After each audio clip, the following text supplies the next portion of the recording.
Amém. Boa noite, meus amados. Boa noite você aqui na igreja, boa noite você que me recebe em sua casa. Não sei se é uma boa noite, se é um bom dia, se você vai me escutar enquanto eu tomo café da manhã, durante o almoço, mas que bom que a gente tem um tempinho para falar de Jesus hoje à noite presencialmente aqui na igreja e virtualmente aí na sua casa. Que bom, viu? Já conheci tanto lugar que eu nunca pensei que iria. Fui até no interior da Bahia já, né? Que bom, olha só como a mensagem de Deus chega longe. E para tanto, eu quero convidar você a abrir sua Bíblia em Jeremias, capítulo 29, versículos de 10 a 13, para a gente falar sobre um assunto sensacional. O título dessa mensagem é O Maravilhoso Plano de Deus para você. Eu não sei se você tem um plano na sua vida. Muitas pessoas falam que não tem um plano, né? Que vão seguindo aquilo que vai acontecendo. E eu quero te dizer, se você não tem, Deus tem um plano na sua vida. Estava pensando nisso e vi hoje, né? Como tinha gente com plano de chegar em casa cedo. A pessoa falou assim, hoje eu chego em casa cedo. Aí foi pego a laço, trazido para dentro da igreja. Você tinha um plano, mas Deus tinha um plano maravilhoso para você hoje, Luiz. E para a gente, né, que foi abençoado durante o período de louvor com sua presença. Jeremias capítulo 29, versículos de 10 a 13, diz assim: Assim diz o Senhor, quando se completarem os 70 anos da Babilônia, eu os visitarei e cumprirei a minha promessa em favor de vocês, de trazê-los de volta para este lugar. Porque sou eu que conheço os planos que tenho para vocês, declara o Senhor, planos de fazê-los prosperar, não de causar dano, planos de dar a vocês esperança e um futuro. Então, vocês clamarão a mim, virão orar a mim e eu os ouvirei. Vocês me procurarão e me acharão quando me procurarem de todo o coração. Amém. Amém. Aleluia. Só de ler a gente já poderia terminar, mas não tem muita graça, né? Vamos meditar no que Deus tem pra gente hoje. Como eu disse, o título é O Maravilhoso Plano de Deus para você. Muitas vezes a gente vê as coisas acontecendo na nossa vida e fica em dúvida, né? Meu Deus, que rumo? Como é que as coisas vão acontecer? Né? A gente espera, a gente estuda, a gente se prepara, a gente busca um emprego e as coisas não ocorrem conforme nós havíamos planejado. A gente se planeja para estudar, para passar no concurso, faz a prova e não passa, por mais que a gente tenha estudado muitas vezes. A gente se planeja para passar um final de semana na praia e fala assim, olha, eu vou passar esse final de semana, vai ser maravilhoso na praia. E chove. A gente se planeja para poder sair para trabalhar e fala assim, hoje eu vou mais cedo. Aí o pneu do carro fura. O carro não liga. E muitas vezes a gente não entende qual é o papel desse plano. Muitas vezes a gente não entende por que a gente tem que passar por algumas situações. Porque eu quero te dizer que o maravilhoso plano de Deus para você independe da sua condição atual. Muitas pessoas falam assim, né? Não, quando eu tiver dinheiro, eu vou poder ajudar na obra de Deus. Quando eu tiver tempo, quando eu tiver aposentado, eu vou poder trabalhar mais. Quando eu tiver determinada coisa, aí é um plano. Mas, distante disso, a gente vê que Jeremias escreveu a judeus exilados na Babilônia. Se você começar no versículo 1, você vai ficar triste. Você vai começar a chorar. Gente, olha a palavra que esse homem, olha a carta que esse homem está escrevendo para esse povo. E Jeremias escreve esses judeus exilados. Esse povo esperava um livramento imediato. Eles esperavam que Deus ia tirá-los da Babilônia imediatamente, que seria tudo maravilhoso. Não, foi só um sustinho que Deus deu na gente. Aí vem Jeremias e fala, olha, assim diz o Senhor, quando se completarem os 70 anos da Babilônia, eu os visitarei e cumprirei a minha promessa em favor de vocês, de trazê-los de volta para esse lugar. Deus não falou que ia ser um dia, Deus não falou que seriam 2, Deus falou que seriam 70 anos. Eu não sei se aqui a gente tem alguém com 70 anos, eu acho que ainda não, né? 71? Passou rapidinho? Passou? Demorou um pouquinho, demorou? Por mais que a gente lembre com saudade das coisas que aconteceram, 70 e pouco, 71 também ali, 72. Nossa, o pessoal tá bom, tá bom. Tem bastante gente com mais de 70 aqui. O pessoal fica passando essa maquiagem, o pessoal não envelhece, dorme no formol, fica bonito. Eu nem desconfiava que vocês tinham 70 anos, não. Para mim, juntava tudo aí. Tinha quem mais era mais velho aqui, era o pastor com 45. Nem 45 o pastor tem ainda. Acompanha comigo, 70 anos demora para passar. Eu estava conversando esses dias com os meninos e falando, né? Não, isso aqui já aconteceu quando eu servi o exército. Você já serviu o exército? Eu já. Eu falei assim, eu já trabalhei em tal empresa. Eles, mas você já trabalhou lá? Aí perguntaram para mim, quantos anos você tem que trabalhou em tanto lugar, conhece tanta gente? Eu falei assim, eu tenho alguns. Eu tenho 38. E 38 anos é uma caminhada longa. Agora imagina 70 anos no meio de um problema. Eu quero te lembrar o seguinte, né? 38. Tá vendo? Eu quero te lembrar o seguinte, nem todo sofrimento é breve. Muitas vezes a gente fala, não, o choro dura uma noite, mas a alegria vem pela manhã. O problema é que um dia é como se fosse 1000 anos para Deus. Às vezes a noite demora um pouquinho mais, o dia demora mais a raiar. E a gente fica preocupado. A grande mensagem desse versículo não é que os problemas vão se resolver de um dia para o outro. É que eles têm uma solução. Os problemas não vão acabar de um dia para o outro. Não é na noite que as coisas vão se resolver. Mas as coisas vão se resolver. No seu tempo certo. Muitas vezes a gente espera, né? Que Deus resolva os nossos problemas atuais. Sem entender que nós devemos passar por esses problemas. Nós devemos enfrentar algumas situações de indecisão para poder optar por uma coisa melhor. Muitas vezes a gente tem um plano assim e fala assim, não, mas eu não estou sentindo o agir de Deus aqui. E você não está entendendo que o agir de Deus está justamente nessa dificuldade que você está passando. Muitos problemas que acontecem na vida da gente são para nos tornarmos pessoas melhores. Imagina só, se Deus só trouxesse gente boa, gente legal para perto de você. Como é que você ia exercitar a sua paciência? Imagina só se a gente vivesse num mundo tranquilo, sem problemas. Como é que a gente ia aprender a ter dificuldades? O pastor fala uma coisa fantástica, pastor, assim, que eu tento colocar em prática, viu? E é difícil, tá? É dizer não para o filho da gente. Como é difícil você poder dizer sim, dizer não. E muitas vezes Deus diz não para a gente. Não. Não, porque se eu não te disser não agora, você não vai aprender. E é tão difícil ouvir um não, mas depois de a gente escutar um não, a gente vai entendendo, a gente cria limite. Não é isso que funciona? Não é assim que funciona? Eu lembro que mamãe era serva de Deus e ela falava que não podia mentir, pastor. Não posso mentir. Aí um dia ela falou assim, você vai subir aí, vai cair e eu vou bater em você. Eu subi, eu caí, eu ralei. Aí ela falou assim, vai tomar um banho, meu amor. Tomei um banho.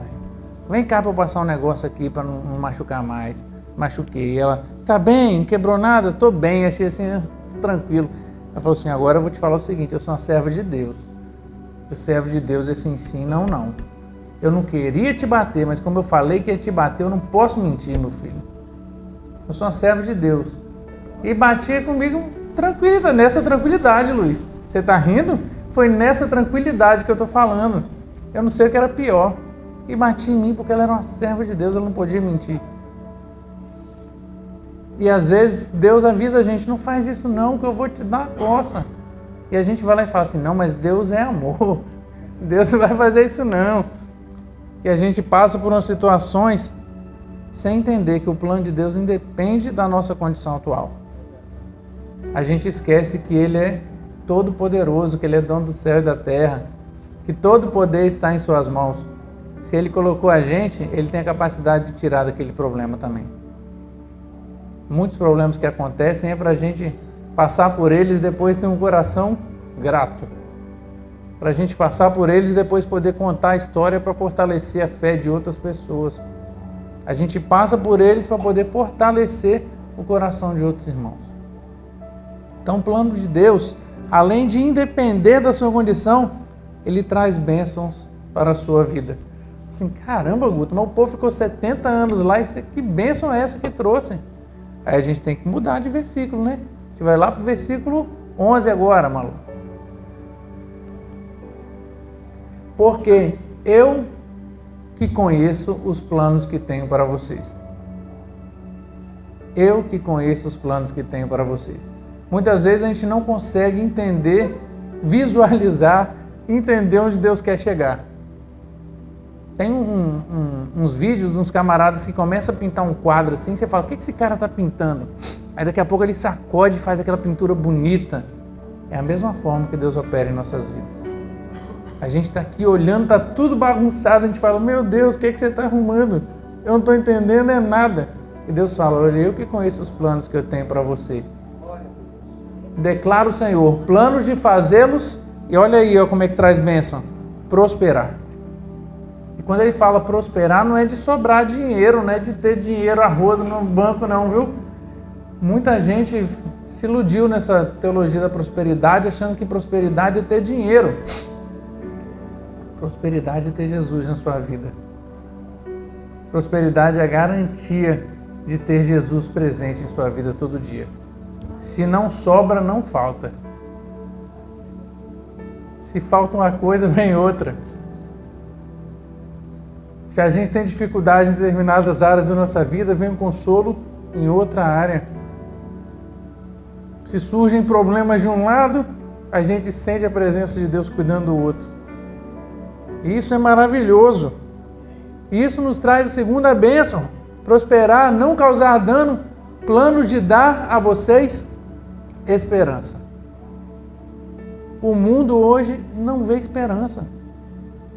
Tem várias pessoas colocando a esperança em prefeitos, em governadores, em presidentes, em times de futebol. O prefeito rouba, o governador muda o plano dele, o presidente não ajuda em nada, seu time ainda perde. E sua esperança está apoiada nisso, sua esperança vai embora. Mas a nossa esperança está apoiada em Deus. O próprio Jeremias, lá em Lamentações, diz, eu quero trazer à memória aquilo que me dá esperança. O plano de Deus, ele nos garante a esperança. E eu não estou falando de esperança apenas nessa vida. Se eu esperar apenas nessa vida, que miserável homem sou, como declara o apóstolo Paulo. Eu tenho a esperança de morar com Deus no céu. Aleluia! E não é uma esperança no sentido de achar que eu vou, é no sentido de apenas esperar. De entender que isso vai acontecer. Não pode não ser hoje, pode não ser amanhã, eu não sei. Enquanto isso eu vou vivendo aqui esperançoso, esperando, aguardando esse encontro que eu terei com o Senhor. Porque além disso tudo, o maravilhoso plano de Deus para você te garante um futuro. Aquelas pessoas na Babilônia não tinham certeza de futuro. Tanto que o próprio Jeremias vai falando, né? Quando a gente vai no versículo, olha, ora pela cidade que você está. Porque se essa cidade prosperar, você também vai ser próspero. Ele está garantindo, olha, presta atenção, o Senhor tem um plano para você de te dar prosperidade, esperança e um futuro. A gente olha para o mundo hoje e fala assim, olha só, que futuro esse cara tem. Muitas vezes a gente olha para determinadas pessoas e fala assim, esse camarada não tem futuro. Quantos irmãos aqui na igreja que a gente vê e ele fala assim, caramba, antes de conhecer Jesus eu realmente não tinha um futuro.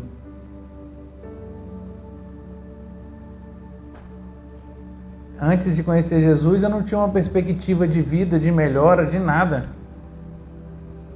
E os planos que a gente faz sem Jesus, todos eles são sem futuro. Todos eles vão embora. Qual é o seu plano sem Jesus? Eu quero ter um carro. O carro envelhece, estraga e perde dinheiro. Sem Jesus não garantiu nada. Eu quero ter uma casa. Você morre e os filhos brigam por causa dessa casa ainda. Era para ser de alegria, motivo de alegria e se tornou motivo de confusão. Qual é o futuro que nós temos sem Deus? O plano maravilhoso de Deus, ele independe de você, ele traz bênçãos para a sua vida. Eu quero dizer qual é o plano de Deus, que está lá no versículos 12 e 13 agora, Malu. O plano de Deus é ter comunhão com você. O plano de Deus é ter comunhão com você. Mesmo que o início pareça ruim, o plano de Deus vai te trazer paz. Mas o que ele quer mesmo é ter comunhão com você. Versículo 12. Então vocês clamarão a mim, virão orar a mim e eu os ouvirei. Isso é relacionamento. Nosso Deus não é um Deus que está longe, é um Deus de relacionamento. Ele te chama para orar, para conversar com Ele. E Ele quer te ouvir. Ele quer que você converse com Ele. Muitas vezes a gente não quer falar com Deus, a gente não ora. A gente não quer ouvir falar de Deus, a gente não quer ouvir a voz de Deus, a gente não abre a Bíblia. E que relacionamento é esse? Onde as pessoas ficam juntas e não se falam. Andar junto não é ter um relacionamento. Você pode pegar um ônibus com o mesmo motorista todo dia. Não dá bom dia, não dá boa tarde, não dá boa noite. Vocês não têm um relacionamento. Vocês têm um horário marcado, vocês andam juntos, mas vocês não têm algo em comum. O Senhor quer ter comunhão com você, um relacionamento. E mais do que um relacionamento. Versículo 13. Vocês me procurarão e me acharão. Isso é intimidade. Isso é intimidade. Ele não te chama apenas para um relacionamento de longe. Não é um Deus de oi e tchau. É um Deus que quer ter intimidade com você. O maravilhoso plano de Deus inclui um relacionamento íntimo com você. Não existe um relacionamento que seja duradouro sem intimidade. Não existe um relacionamento que perdure sem a gente poder conversar, sem a gente poder se relacionar de pertinho mesmo. E tem um detalhe: vocês me procurarão e me acharão, mas tem um condicionante: quando me procurarem de todo o coração. Isso é sinceridade. O Senhor não quer um relacionamento superficial. Tem um grande pensador contemporâneo que ele fala dos relacionamentos líquidos, porque eles mudam de forma a qualquer hora, né? Agora eu sou seu amigo, daqui a pouco não me interessa mais, eu não sou seu amigo mais, eu não quero mais papo com você, daqui a pouco é do meu interesse, eu volto, daqui a pouco a gente se relaciona, conversa, eu vou para minha casa, você vai para a sua e acabou a amizade. São relacionamentos que não têm a menor sinceridade. O Senhor não quer apenas resolver os problemas da sua vida, por mais que eles apareçam, por mais que pareçam que durem 70 anos, que durem uma vida inteira. Não, Ele quer ter intimidade com você. Eu ouvi uma frase linda, eu quero dividir com você. Que ela diz: melhor que resolver um problema é ter um encontro com Deus no meio do problema. Por mais que a gente queira que Deus simplesmente resolva, isso é fantástico. Melhor que isso é a gente poder encontrar Deus no meio daquele problema. Entender que a vontade de Deus também se cumpre na minha vida quando eu estou achando que nada está dando certo. É entender que resolver um problema é algo bom, mas ter um encontro real com Deus no meio de um problema é algo fantástico. Quando a gente aprende a reconhecer Deus em todos os nossos caminhos, a gente fica mais leve, a gente respira com mais tranquilidade. A gente começa a entender que o nosso Deus é um Deus que traz paz para a gente. É uma paz que excede todo conhecimento. Eu fico imaginando Paulo e Silas na prisão, tomaram a coça e cantando, louvando e orando o que é que motivava essas pessoas. E eu vejo gente que passa um probleminha e já começa a reclamar. E o pior é que a pessoa nem reclama para quem é de direito. Reclamar para quem é de direito é reclamar para Deus, tá? Eu vim escutando um louvor do Matos Nascimento. E ele cantava, né? Quer vitória, vai chorando, geme, chora, quer vitória, chorando. Levanta a mão, receba a bênção nessa hora. Só pedir, vai chorando, geme e chora. Aí ele vai falando em algum ponto que ele fala assim, ó, quantas noites você passa acordado, né, se perguntando o que vai acontecer, você perde o sono, fica preocupado. Pai, te dá uma dica agora boa, viu? Acordou de noite sem sono, preocupado, você não vai dormir mesmo, aproveita que você está acordado e ora. Fala com quem resolve. Você quer falar no outro dia com um colega do trabalho, quer falar no outro dia com seu marido, deixa o homem dormir em paz. Joelha e ora. Conversa com Deus, explica para Ele. Conversa, encontra Deus no meio desse problema aí, Ele vai ter uma resposta para te dar. Deus não está distante, Ele tem um plano de paz e espera a nossa oração e promete ser encontrado. Muitas vezes a gente fica procurando uma solução para o nosso problema. Na verdade, a gente tem que achar é Deus. Quando a gente encontra Deus, as respostas, elas aparecem. Às vezes você não sabe nem qual é a pergunta, mas a resposta você encontra em Deus. Eu quero te convidar a entender que o maravilhoso plano de Deus para você é algo maior do que você jamais imaginou. É ter comunhão com o Criador do Universo. Muita gente se orgulha, né? Eu sou amigo de fulano, eu sou amigo de ciclano, de beltrano. Mas o plano de Deus é ser seu amigo, é ser íntimo com você. E não existe um plano mais maravilhoso que esse na vida do crente. Amém? Vamos orar? Amém, oremos. Amado Deus, eterno Pai, nós te louvamos, Pai, te agradecemos por teu amor, por tua infinita bondade em nossas vidas, Pai. Porque um dia o Senhor nos resgatou, Pai, o Senhor fez um plano maravilhoso, Deus, de nos salvar e de nos levar para o céu. Ah, Pai, que plano lindo! Pai, eu agradeço ao Senhor porque o Senhor me incluiu nele.